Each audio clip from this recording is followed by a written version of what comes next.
Good morning, YouTube, or at least it's morning here, and a beautiful one at that. So I got here a Polaris Ranger, and the little guy thinks he ought to take another ride. I got my uncle's machine here, and they were running it, and it was fine till one day he got onto it, and the thing started just blowing oil like crazy, or burning oil. I mean, it was just like a big blue cloud, and it was almost choking itself. His daughter had been the last to ride it, and supposedly wrote fine then, they thought.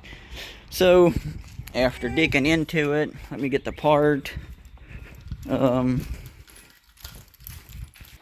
will have to see if I can find a picture. Hopefully I saved a picture of the jugs for it. But this is what the piston looks like. That is some serious scuffing and serious hotness.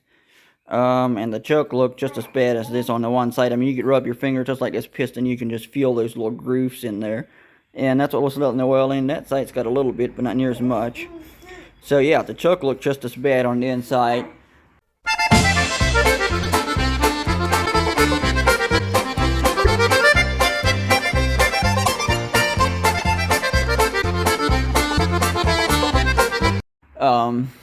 If you let go of my pants, I want to go show him something. Let's see, I don't know which side's the best. Let me pull this off. Yeah, there you can see, here's the section that I had to put in. And then of course reset the timing.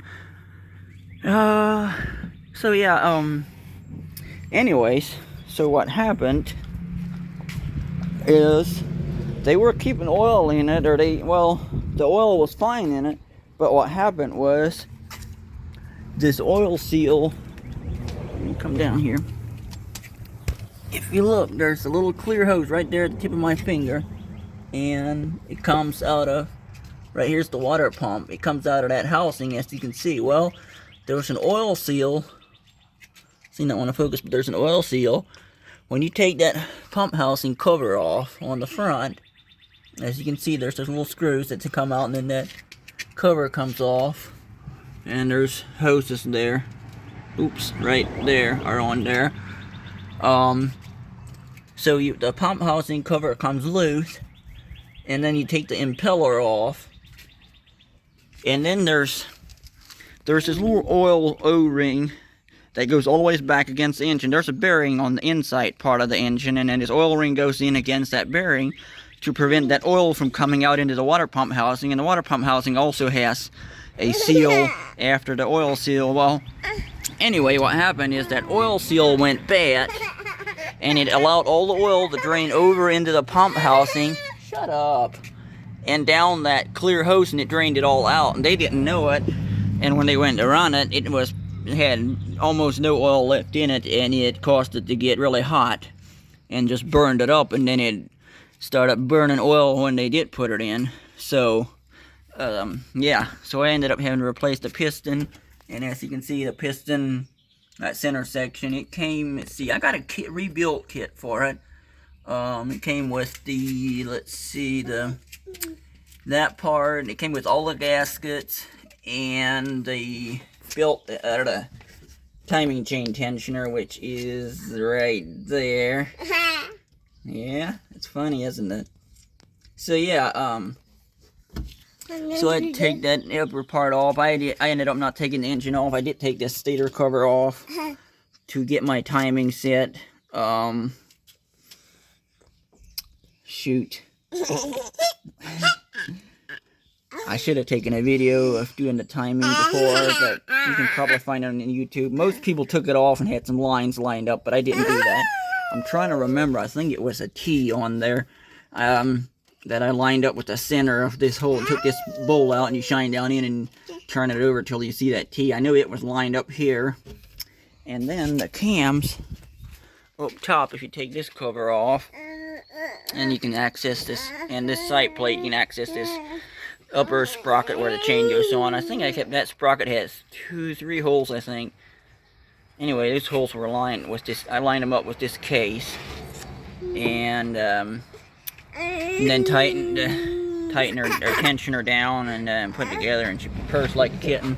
So yeah, and burns no oil no more. So I really should have recorded that earlier. I was going to, and I got in a hurry and kind of forgot about it. So hopefully this does help you some. Hopefully at least you can figure out why it's leaking oil or where it's coming from if you're having that issue. So yeah, it's that stupid seal down there, and that's doing it.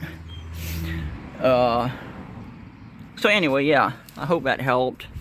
If not, then I'm really sorry. If I ever get another one to work on like that, then I'll definitely make a video of it. Of course, in order to, you have to get some of this stuff out of the way. I ended up taking the gas tank off and taking these plastics out so I could get in. There's a whole bunch of these screws. These pieces, little pieces, come off separate, and then there's a bunch of screws through there, and that middle piece comes off, and then this whole piece down through here is all one, and it pull out. And I ended up taking these sight covers off and taking the fuel tank out and this shield cover so I could get into the sights better. And this, I loosened this clamp and all these wiring harnesses and stuff. And there's where else did I loosen it? I think I loosened, yeah, this, oops, where are my fingers at? Yeah, I loosened this bolt. Ooh, that's still hot, and I went over there. I just got done taking it on another test ride. And then I just took that carburetor off and laid it off over to the site where it's out of my way so I could access to take all these parts off. Of course, I went ahead and changed oil and put a new oil filter and everything on while I was at it. So yeah, a little bit of a time consuming to take the engine apart and put the new parts in, but it ain't too bad. So I really hope this is helpful, even if it's not much of a video. Yeah, until the next one, hopefully the next one will be better, and we will see you. God bless.